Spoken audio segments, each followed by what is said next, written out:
ರಾವಣ ಎಷ್ಟು ಬಲಿಷ್ಠ, ಅವನನ್ನು ಮಟ್ಟ ಹಾಕೋದಷ್ಟು ಸುಲಭ ಇತ್ತಾ? ಆದರೆ ರಾಮ ಅವನನ್ನು ಕೊಂದದ್ದು ಕ್ಷಾತ್ರ ಬಲಕ್ಕಿಂತ ಹೆಚ್ಚಾಗಿ ಬ್ರಹ್ಮಬಲದಿಂದ. ನೋಡಿ, ಎಲ್ಲ ಈ ಪುರಾಣದ ಯುದ್ಧಗಳಲ್ಲಿ ಕೊನೆಗೆ ಅವರು ಬಳಸೋದು ಯಾವ್ದು ಹೇಳಿ? ಬ್ರಹ್ಮಾಸ್ತ್ರ. ಈ ಬ್ರಹ್ಮ ಅನ್ನೋ ಮೌಲ್ಯನೇ ಅಲ್ಲಿ ಹೆಚ್ಚಿಂದು ಅಂತ. ಇದು ಇನ್ನೊಂದು ವಿವೇಚನೆ. ಇದು ಪುರಾಣ ಕಾಲಕ್ಕಾಗೋಯ್ತು.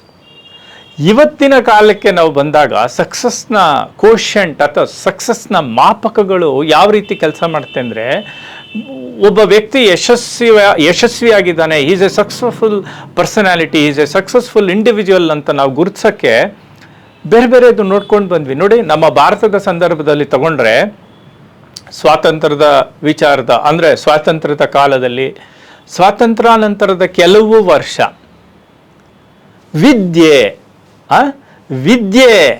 ಮುಖ್ಯವಾಗಿತ್ತು ಅವಾಗ. ನಮಗೆ ಯಾರು ಎಜುಕೇಟೆಡ್ಡು, ಯಾರು ಅವಾಗ ಒಂದು SSLC ನೀವು ಪಾಸ್ ಆಗಿಬಿಟ್ರೆ ಎತ್ತಿನ ಗಾಡೀಲಿ ಊರಲ್ಲಿ ಮೆರವಣಿಗೆ ಮಾಡೋರು. ವಿದ್ಯೆಗೆ ಪ್ರಾಮುಖ್ಯತೆ ಇತ್ತು ಅಲ್ವಾ? ವಿದ್ಯೆಗೆ ಎಲ್ಲ ಕಡೆ ಆದರವಿದೆ, ಸನ್ಮಾನವಿದೆ. ಆ ಸುಭಾಷಿತಗಳು, ಶ್ಲೋಕಗಳು ಅವನ್ನು ನಾವಲ್ಲಿ ನೋಡ್ತೇವೆ ಹೆಚ್ಚಾಗಿ. ಆಮೇಲೆ ದುಡ್ಡು, ಹಣಕ್ಕೆ ಪ್ರಾಮುಖ್ಯತೆ ಬರೋಕ್ಕೆ ಶುರು ಆಯಿತು. ವಿದ್ಯೆಯಿಂದ ಹಣಕ್ಕೆ ಶಿಫ್ಟ್ ಆದ್ವಿ. ಹಣದಿಂದ ಇವತ್ತು ಅಧಿಕಾರ ಬಲ. ವಿದ್ಯೆ ಇದೆಯೋ ಇಲ್ವೋ, ಹಣ ಇದೆ ಅಂತಂದರೆ ಅದನ್ನು ಉಳಿಸ್ಕೊಳ್ಳೋಕ್ಕಾದರೂ ಅಧಿಕಾರ ಬೇಕು ಅನ್ನೋ ಒಂದು ಸಿದ್ಧಾಂತಕ್ಕೆ ಬಂದ್ಬಿಟ್ಟಿದ್ದೀವಿ.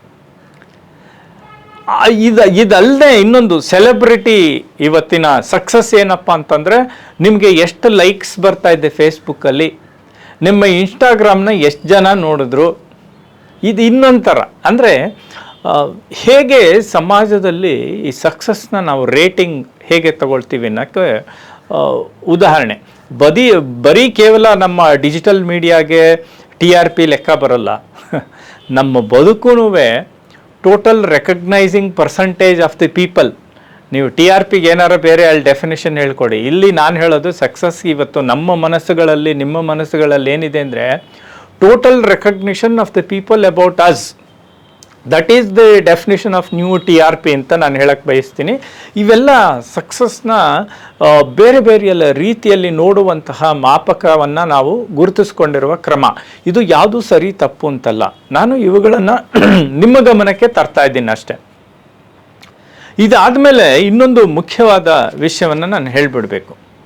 ಇವತ್ತು ಯಾರನ್ನ ನಾವು ಹೂಡಿಕೆ ಅಥವಾ ಬಂಡವಾಳದಲ್ಲಿ ಬ್ರಹ್ಮ ಅಂತ ಕರಿತೀವಿ, ಅವನ್ನ ಒಂದು ಮಾನದಂಡವಾಗಿ ಇಟ್ಕೊಂಡಿದ್ದೀವಿ.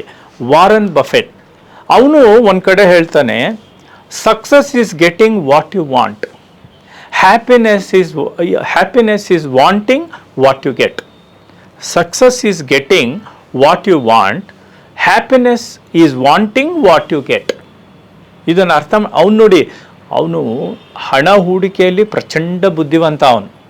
ಅವನು ಹೇಳ್ತಾ ಇರೋ ಮಾತಿದು ಏನಂದರೆ, ನಿನಗೆ ಬೇಕಾದ್ದನ್ನು ಪಡೆದುಕೊಳ್ಳೋದು ಯಶಸ್ಸು, ನಿನಗೆ ಬೇಕಾದ್ದನ್ನು ಪಡೆದುಕೊಳ್ಳೋದು ಯಶಸ್ಸು. ಆದರೆ ಪಡೆದುಕೊಂಡದ್ದನ್ನು ಬಯಸಿ ಅನುಭವಿಸುವುದು ಸಂತೋಷ. ಎರಡಕ್ಕೂ ವ್ಯತ್ಯಾಸ ಇದೆ.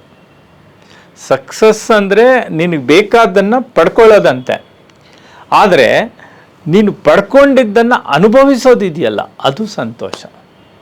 ನೀವೆಲ್ಲ ಸಂಪಾದಿಸಿ ಎಲ್ಲ ಸಿಕ್ಕಾಪಟ್ಟೆ ಇದು ಮಾಡಿ ಆರೋಗ್ಯ ಕುಸಿದೋದ್ರೆ, ಅಥವಾ ನೀವು ಯಾವುದೋ ಕಾರಣದಿಂದ ನಿಮಗೆಲ್ಲವೂ ದೊರೆತು ನೀವು ಅದನ್ನು ಅನುಭವಿಸುವಂತಹ ಅವಕಾಶ ಸಿಗ್ತಾ ಇದ್ರೆ ಅಲ್ವಾ? ನಾನು ಹೆಸರು ಹೇಳಬಾರ್ದು, ಕೆಲವರು ಫ್ರಾಡ್ ಮಾಡ್ತಾರೆ, ಕ್ರೈಮ್ ಮಾಡ್ತಾರೆ, ಎಲ್ಲ ಇರುತ್ತೆ. ಆದರೆ ಅನುಭವಿಸುವಂಥ ಯೋಗ ಅಥವಾ ಅದೊಂದು ಸಂದರ್ಭದಿಂದ ಅವರು ವಂಚಿತರಾಗ್ತಾರೆ. ಈ ಒಂದು ಸಣ್ಣ ದೌರ್ಬಲ್ಯಗಳನ್ನು ಮೀರಬೇಕು, ಅಥವಾ ಈ ಸಕ್ಸಸ್ ಮತ್ತು ಹ್ಯಾಪಿನೆಸ್ನ ಈಕ್ವೇಟ್ ಮಾಡ್ಕೊಳ್ಳೋಕ್ಕೆ, ಸಮತೋಲನ ಮಾಡ್ಕೊಳ್ಳೋಕ್ಕೆ ಕೆಲವು ಅಂಶಗಳಿದೆ. ಅದನ್ನು ನೋಡೋದಕ್ಕೆ ಮುಂಚೆ ಇನ್ನೊಂದಷ್ಟು ಉದಾಹರಣೆಗಳನ್ನು ನಾವು ನೋಡಬೇಕು. ಏನು ಅಂದರೆ, ಹಣ ಮತ್ತು ಸಾಧನೆಯೇ ಯಶಸ್ಸಲ್ಲ. ಹಣ ಗಳಿಸೋದು ಒಂದು ಮಟ್ಟಕ್ಕೆ ಸರಿ, ಆದರೆ ಅದಾದ ಮೇಲೆ ಅದೇ ಒಂದು ಸಾಧನೆ ಅಂತ ತಿಳ್ಕೊಳ್ಳೋದು ತಪ್ಪಾಗುತ್ತೆ. ಉದಾಹರಣೆಗೆ ಜಾನ್ ಡಿ ರಾಕ್ಫೆಲ್ಲರ್ ಅತ್ಯಂತ ಶ್ರೀಮಂತನಾಗಿದ್ದ ಅಮೇರಿಕದಲ್ಲಿ. ಅವನಿಗೆ ಸಮಾಧಾನ ಇರಲಿಲ್ಲ, ಅವನಿಗೆ ಸಂತೋಷ ಇರಲಿಲ್ಲ, ನೆಮ್ಮದಿ ಇರಲಿಲ್ಲ. ಎಲ್ಲಿವರೆಗೆ?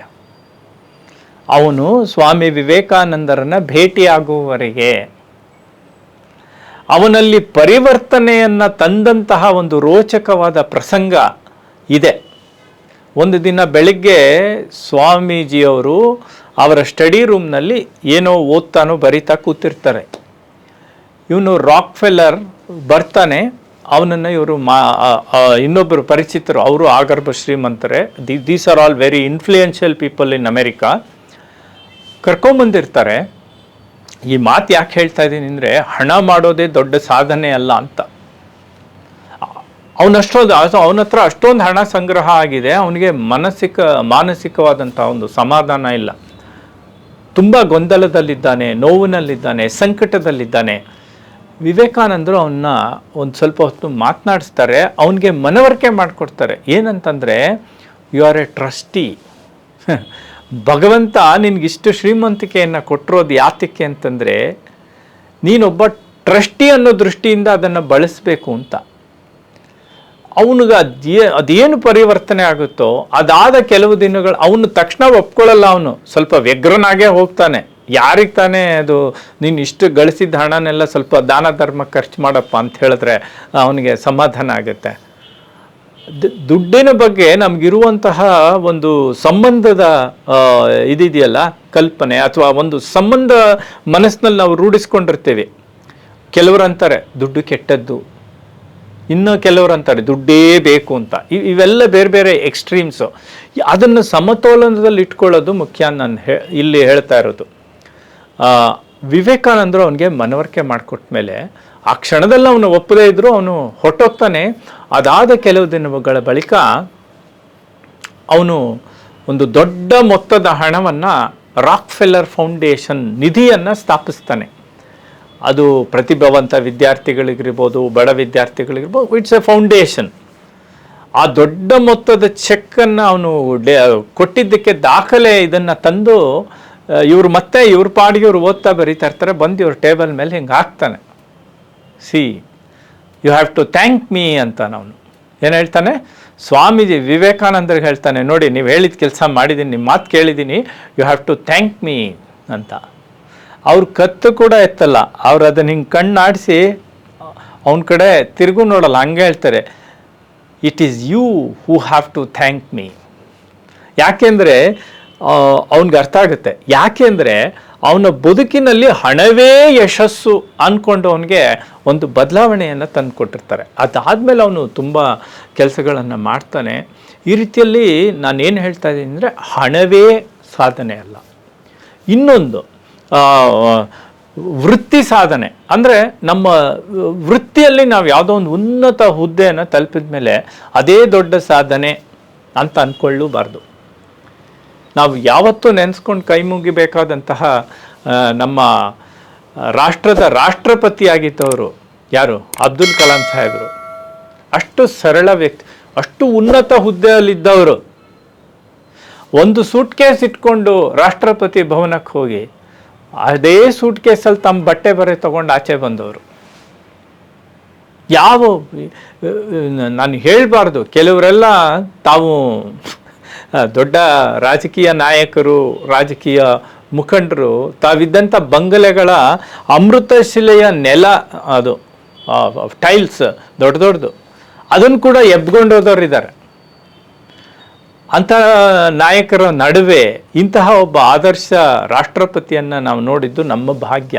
ಅಂದರೆ ಸಮಾಜದಲ್ಲಿ ಎಲ್ಲರೂ ಇರ್ತಾರೆ, ಆದರೆ ಈ ಮಾದರಿಗಳು ಅಂದರೆ ಇವ್ರಿಗೇನಂತಂದರೆ ಆ ಸಾಧನೆ, ಆ ವೃತ್ತಿಯ ಎತ್ತರ ಅವರ ಒಳ ವ್ಯಕ್ತಿತ್ವವನ್ನು ಚಿಕ್ಕದು ಮಾಡಲಿಲ್ಲ ಅಂತ ನಾವಿಲ್ಲಿ ಗಮನಿಸ್ಬೇಕಂದ್ರೆ, ಸಕ್ಸಸ್ ಕೋಶೆಂಟ್ನ ನಾವು ಗಮನಿಸಬೇಕಾದ್ರೆ ಇವನ್ನೆಲ್ಲ ದೃಷ್ಟಿಯಲ್ಲಿ ಇಟ್ಕೊಳ್ಬೇಕು. ಹಣ ಮತ್ತು ವೃತ್ತಿಯ ಎತ್ತರವೇ ಅದೊಂದು ಮಾನದಂಡ ಅಲ್ಲ ಅಂತ. ಆಮೇಲೆ ಇನ್ನೊಂದು ಸೂಕ್ಷ್ಮವಾಗಿ ಗಮನಿಸಬೇಕು, ಇದನ್ನಾಗಲೇ ನಾವು ಮಾತಾಡಿದ್ದೀವಿ, ಚರ್ಚೆ ಮಾಡಿದ್ದೀವಿ. ಏನಂತಂದರೆ, ಸ್ವಸಂತೃಪ್ತಿ ಮತ್ತು ಸಂಬಂಧಗಳ ಮಾಧುರ್ಯ ಇದೆಯಲ್ಲ, ಅದು ಯಶಸ್ಸಿನ ಮುಖ್ಯ ಮಾನದಂಡವಾಗಬೇಕು. ಅಂದರೆ ಸ್ವಸಂತೃಪ್ತಿ, ನನ್ನ ಬಗ್ಗೆ ನನಗೆ ಸಮಾಧಾನ ಇರಬೇಕು, ಮತ್ತು ಸಂಬಂಧಗಳ ಮಾಧುರ್ಯ. ಒಟ್ಟು ನಮ್ಮ ಜೀವನ ಇದೆಯಲ್ಲ, ಇದು ನಾನು ಸನ್ಯಾಸಿ ಆಗಿರ್ಬೋದು, ಸಂತ ಆಗಿರ್ಬೋದು, ಮಹಾತ್ಮ ಆಗಿರ್ಬೋದು, ಅಥವಾ ಸಾಮಾನ್ಯ ಮನುಷ್ಯ ಆಗಿರ್ಬೋದು, ರಾಜಕೀಯ ನಾಯಕನಾಗಿರ್ಬೋದು, ನಟ ಆಗಿರ್ಬೋದು, ಏನೇ ಆಗಿರ್ಬೋದು. No man lives in isolation. ಯಾವ ವ್ಯಕ್ತಿಯೂ ಏಕಾಂಗಿಯಾಗಿ ಬದುಕಲಾರ.